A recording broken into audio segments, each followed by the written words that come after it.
yes, the phrase "you need to spend money to make money" is valid, and you should be investing in your marketing. That does not mean you go all in on a piece of marketing advice. This isn't a casino.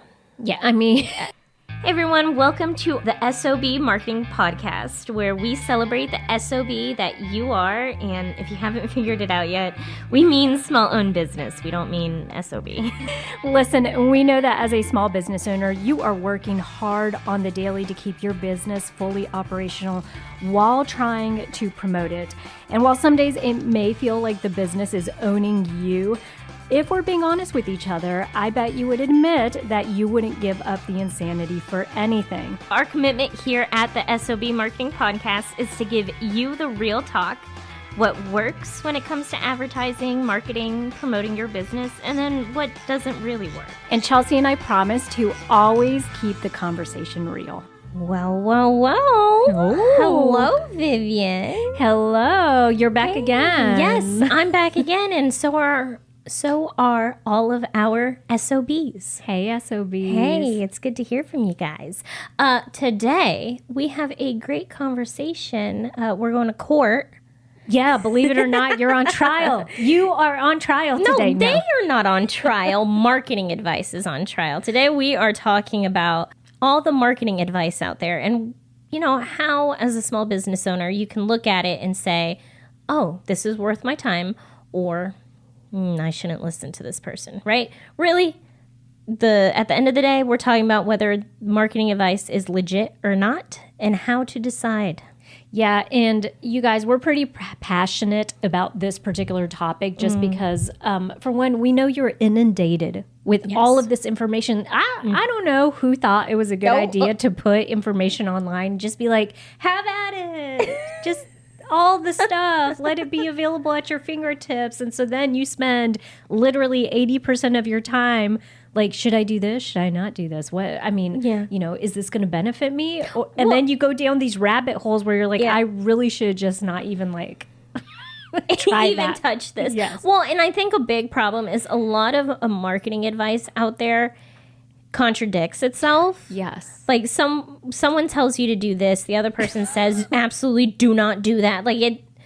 So how can we tell whether marketing advice is worth your time? That's what we're talking about today. Yeah, and we're gonna, if you need just a little bit of a carrot to stick around, we're actually gonna give you a framework, okay? So 3 simple things that you can do in order to pass every piece of marketing advice out there through this filter, so that way you can decide if it's something you want to take on. And we definitely don't want you to think that we're poo-pooing on people. We're not. No, yeah, so here's the crazy... I mean, maybe I am sometimes, but not this time, I'm not. I got opinions. That is very true. Before we get started, Vivian, I do want to say, now don't get me wrong, there's a lot of bad marketing advice out there and things that you should just straight up not listen to. But a lot of times, it's just that marketing advice won't work for you specifically. Yeah. Remember, every business is different. What works for you might not work for someone else, and what's working for someone else probably isn't going to work for you. So again, we have a framework to decide whether you should take the time to listen to that marketing advice. Now, I am going to do the hot take today as opposed to Chelsea. Because she has opinions. Because I got lots of opinions because I'm in my 40s and that's just all we do is all day long just opinionate, okay? So what my marketing hot take is today is a lot of the marketing advice out there, I feel like is a little bit like a pig with lipstick. And what I mean by that is she's a pretty little thing and you're not getting the full picture. I feel like what it is they try to present facts, things that actually happened, you know, the way they got to be successful, the way they ultimately got to make all these sales. And they put lipstick on it by simply giving you the abbreviated version. They're not giving you all of the factors, all of the nuance in their storyline. And it's not necessarily because they're doing it intentionally. I think it's because they understand that in order for people to buy whatever they're selling or whatever advice they're putting out there, we like a good storyline. And that storyline follows a very simple arch, which is basically kind of like the underdog thing, meeting some type of, resistance and then overcoming it, almost, deciding to quit, but then not.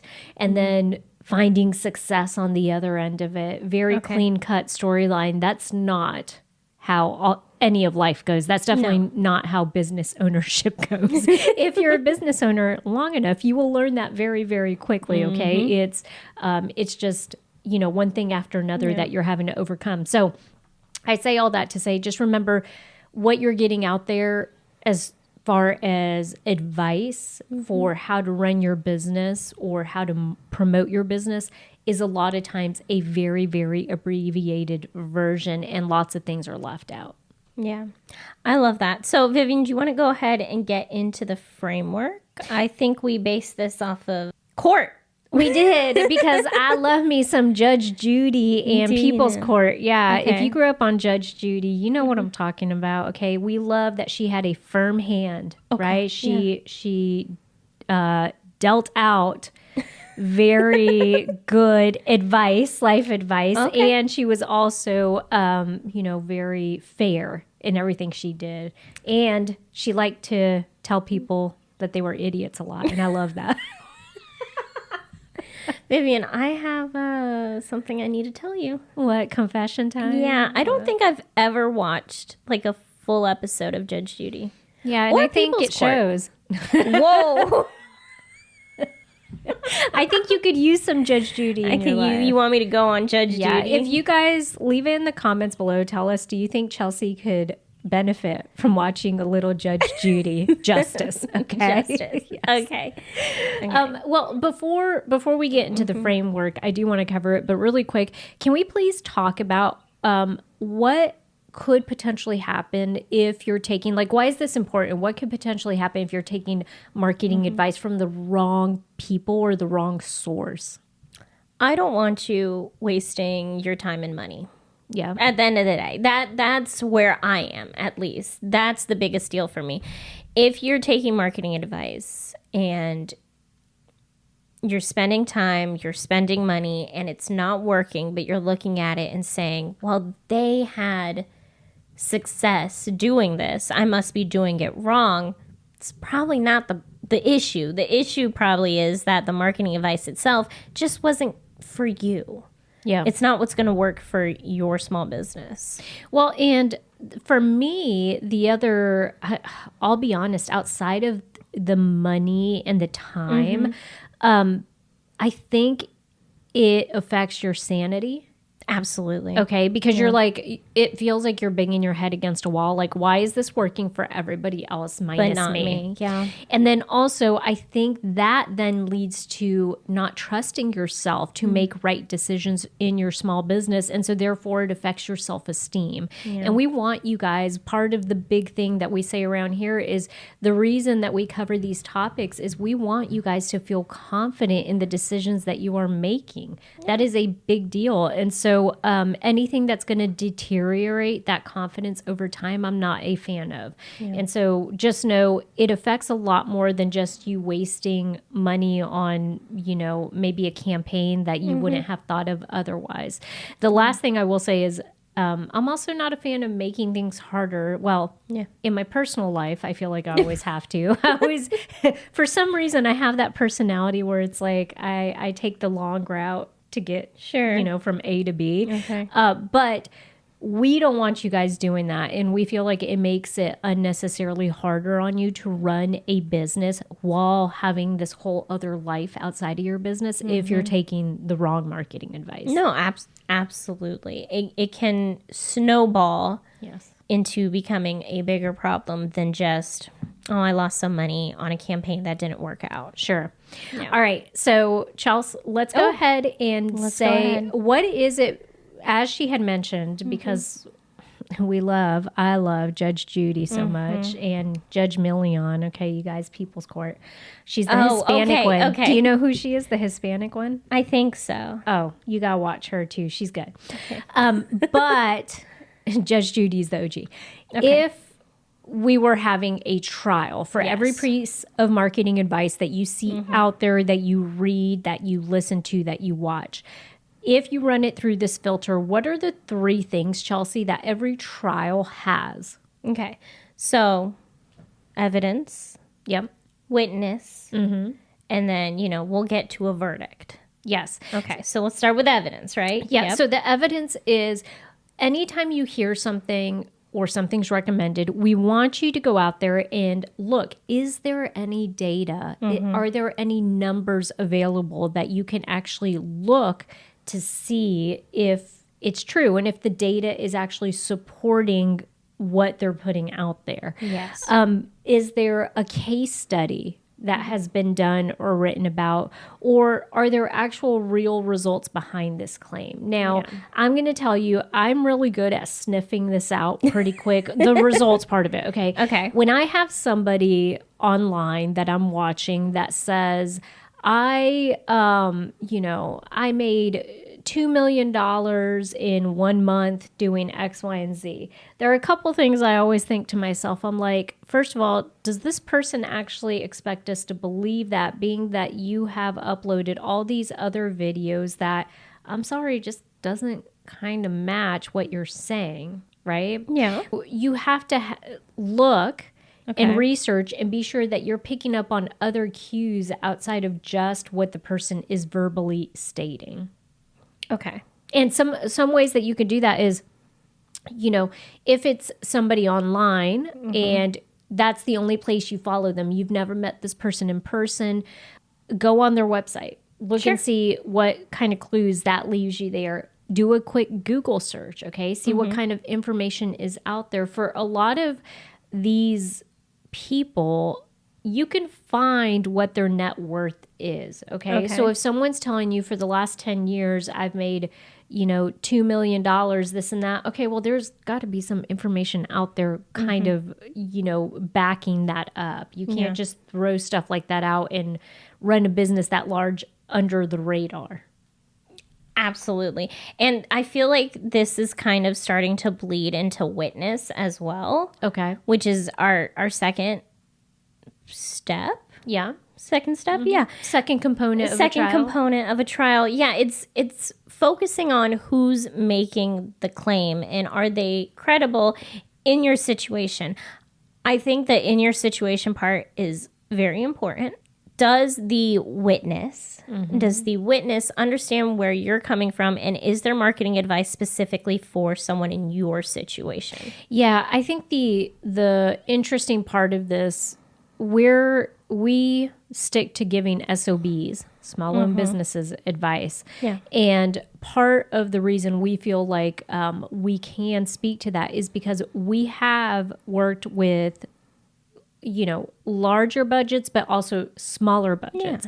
Yeah. And I can tell you personally, I feel like I understand, because when I first started doing this whole marketing thing, it was not for companies that had these extensive, $1 million budgets. It was from building something from the ground up when you have a very, very shoestring budget to work with, and you're having to think, what are some guerrilla marketing tactics I can use? Even looking at something as simple as postcards, how can I try to make this affordable in a way that I can start to see some results quickly, and then that means we can reinvest and be able to do larger marketing campaigns. And so I think those are all the things that small business owners run up against that's very different from a company that is kind of outsourcing to an advertising agency or anything. Yeah. You just approach marketing very differently. Absolutely. And from my perspective, I don't want to say I never did big brand marketing, but I have spent my marketing career solely focusing on small businesses. That's why we are credible witnesses, because our entire marketing strategies, all the conversations we have, are specifically for small business owners. Now, if a Fortune 500 CMO wanted to listen to this podcast, absolutely, I'd love that you're listening to it. I really don't know if they would get the advice they're looking for from us. I don't think they would. Yeah. I mean, the one up there that we certainly could have is for sure that we stay on top of these marketing topics way more than true. some people do. I feel like we're a little nimble in that sense. Like we're on top of it. We're reading a lot. We're looking to see what kind of new things are out there. Google reviews changing, all that stuff.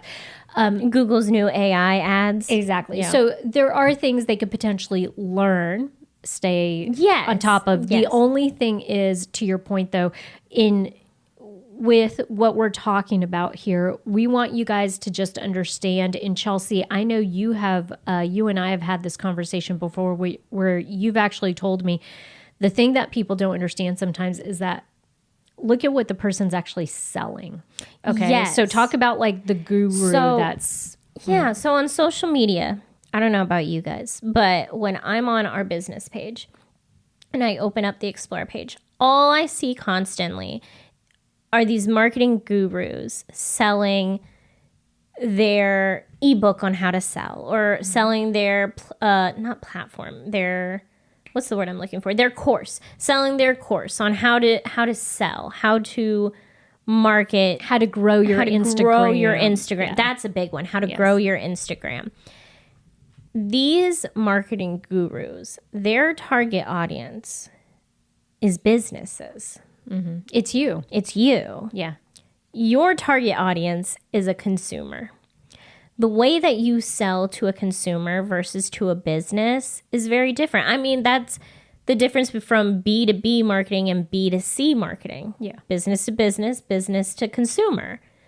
They're classified differently. And that's because the way that you do marketing, the way that you market to your target audience is going to be different. So how helpful is their advice when they say, oh, look what I've done. I've made all of these sales. Yeah. It depends on now if they were from the approach of, let's say we used plumber in one of our recent episodes as an example. Mm-hmm. If I was a plumber, okay, I had my small business and I grew that plumbing business to eventually, let's say 100 employees. And then by all means, when I'm out there speaking to you as a fellow plumber and I'm like, I'm going to teach you step by step how I grew my plumbing empire. And I'm going to teach you how you can do the same thing, getting plumbing sales and all that stuff. Very different because it shows he has experience in the thing that you're doing. Yep. And also it's the place he has been to the place where you're currently at. Right. Yeah.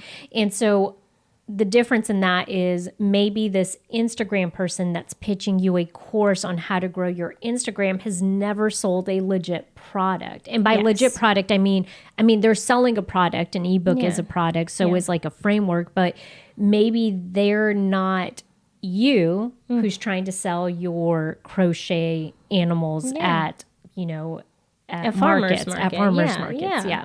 So just remember that you want to collect, like we said, collect as much evidence as you can, look for data, look for information that's out there that's going to indicate whether or not what they're saying is factually true. Yes. Also, something to consider, look at where their marketing advice is budget-wise. Yeah. I don't want you guys taking marketing advice that's going to blow your budget just because you're like, oh, well, it's definitely going to work. Yeah.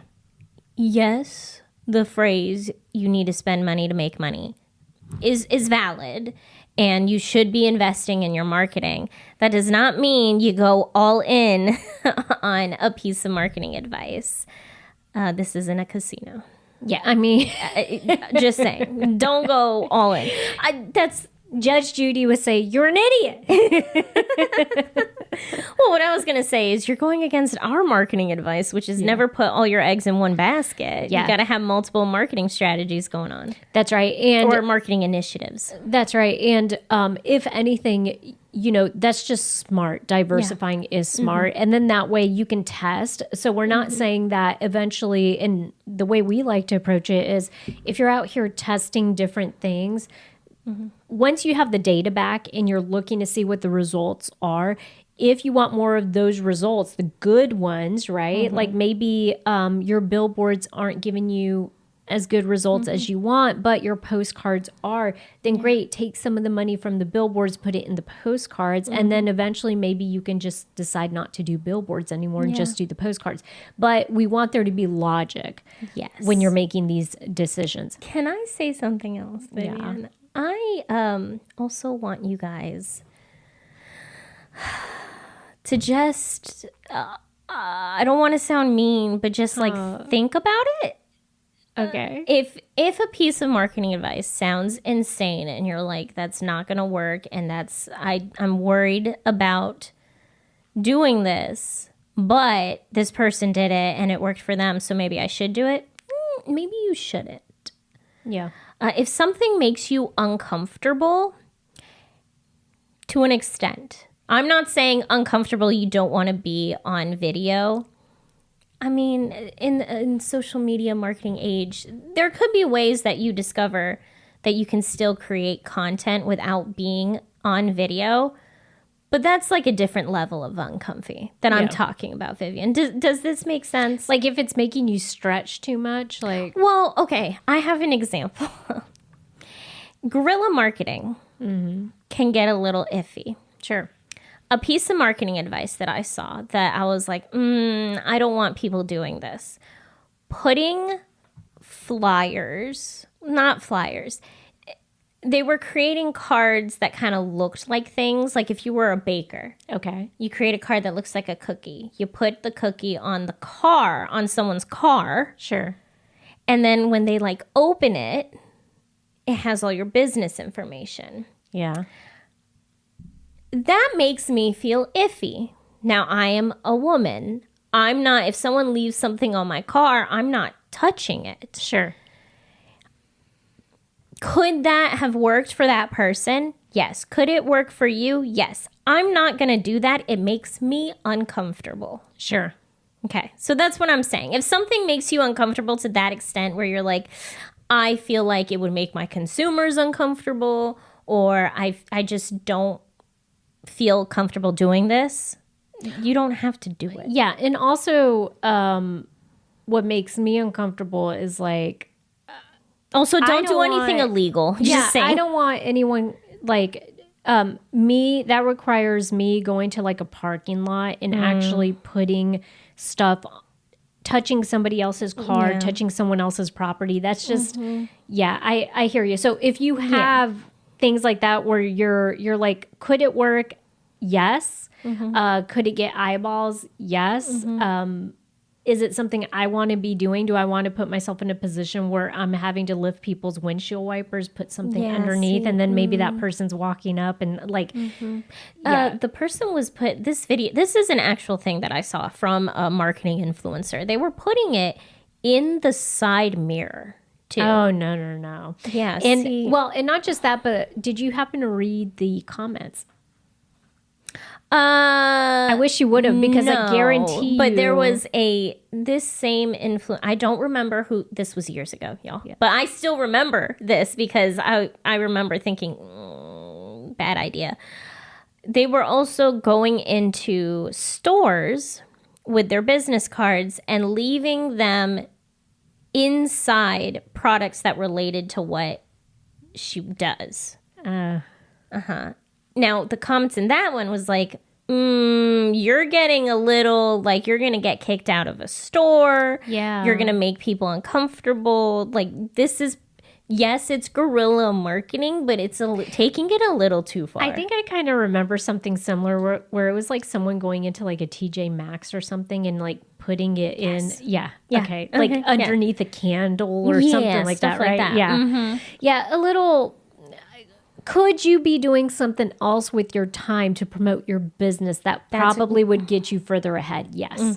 Yeah. So you're always butting up against that. This episode of the SOB Marketing Podcast is brought to you by the SOB community. If you're a small business owner that is neglecting your marketing and you feel like you've wasted money and time on marketing help that didn't deliver, or if you're just craving support from people who actually get what it's like to run and promote a small business, then our membership community is for you. Visit school.com/SOB to sign up today to get instant access and weekly support.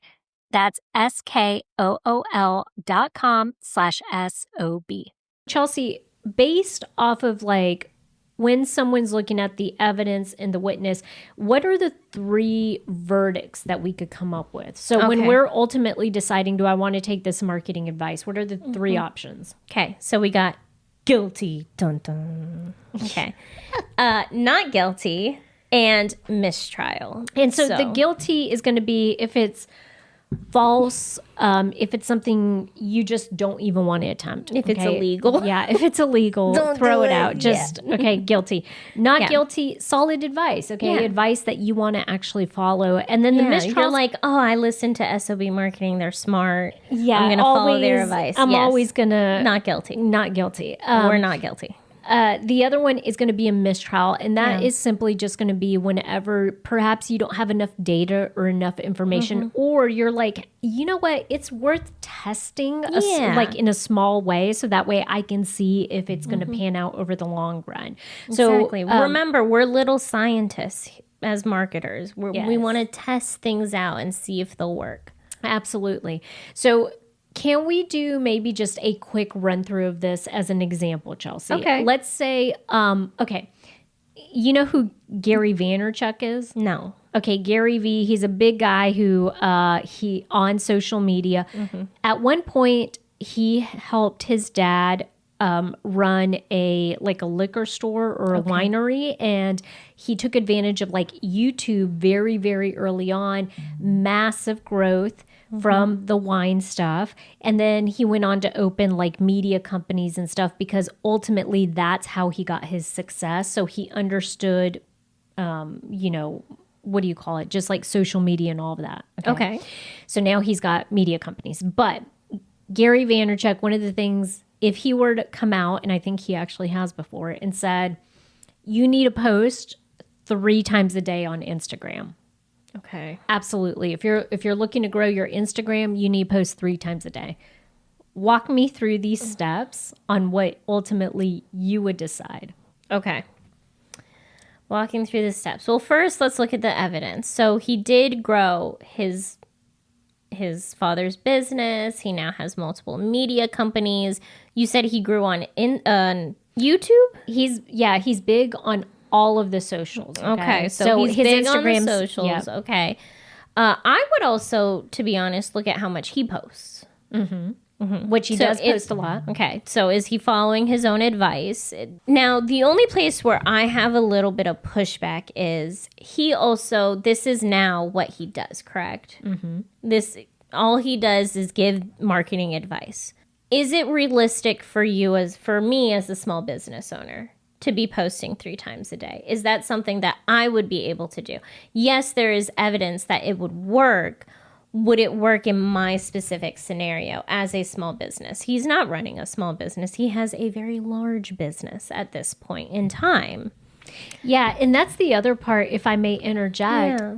When you look, he's got an entire team. He has a videographer. And that's what I was going to say next. Who follows him everywhere, who gets B-roll or captures footage of him talking and that they can repurpose. So he does have a team, videographer, someone who's managing his social media, actually uploading his videos and all of that. Yeah. So that is the only place where I'm like, what is plausible for him might not be plausible for me. I'm going to be so for real. I cannot post 3 times a day on Instagram. Yeah. We probably do have the content to do that, but the time that it would take me to find, edit, make sure it's clean, write all the captions, everything like that, 3 times a day, that's an insane amount of time. That's not something that I can plausibly do. Now, I can take his advice and cut it and say, you know what, I can't do 3 times a day, but I'm going to do once a day. So I can edit the marketing advice. He's not guilty. Yeah. So I think this is a mistrial, in my opinion. This is a mistrial. This is a mistrial because I'm going to take a small piece of it and I'm going to try to work that into my marketing strategy. Sure. But I can't just take it on the way he suggested it. Yeah, and I think with any piece of advice, the other thing you have to think about is what the ultimate goal is. Like he's talking specifically Instagram growth, okay? Well, and that's the other thing. He said to grow your Instagram. Are you trying to specifically grow your Instagram or are you trying to get more sales? Yes. And so the other option is when you have a mistrial like this and you're looking at it and you're like, okay, I already know I can't commit to doing 3 times a day. Like you said, I do think you say to yourself, I do think the consistency in posting daily might pay off for me, but then take it one step further and say, ultimately, my goal is not just to get eyeballs because you're not trying to be an Instagram influencer. You're trying to make sales. My goal is to create good content that attracts the right person, right? That they're going to be able to relate to and ultimately they're going to want to buy from me. And so that's just a little different than, what the advice is out there. But this is the logic we want you guys to use. This is the framework we want you to kind of think about whenever you see anything floating around out there, because the last thing we want you to do is be overwhelmed by everything you're seeing out there. As Chelsea mentioned early on in this episode, there's a lot of stuff contradictory advice out there. Yeah. And it's not for lack of people. It's not that people are right or people are wrong. People are sharing what worked for them, which could be entirely different than what is going to work for you. Yeah. That is why we want you to follow the framework, because it's not about being right or wrong. It's finding what's going to work in your specific scenario. Absolutely. Yeah. All right. So, Chelsea, I think that's it for the episode today. We hope that this was a topic that, is going to be useful for you guys. We hope you feel a little better about the fact that maybe you feel confused when you see things out there. I think everybody's you feel good about being confused. Yeah, we want you to feel good about being confused. What? Feel good about feeling confused and then walk yourself through it. Yeah. Happy to help you guys too. If you ever want to drop marketing advice that you're seeing out there in the comments and just ask us our opinion, we're happy to answer that and we'll reply to you in the comments. Don't forget to leave us a review. Pretty please. If you leave us a review, we'll highlight you in one of our upcoming episodes. We'll read it out loud and give you a shout out. So be sure that you also leave us the name of your small business so that way we can shout you out and perhaps even your website. Yeah, and you know what? Go be the best SOB you can be.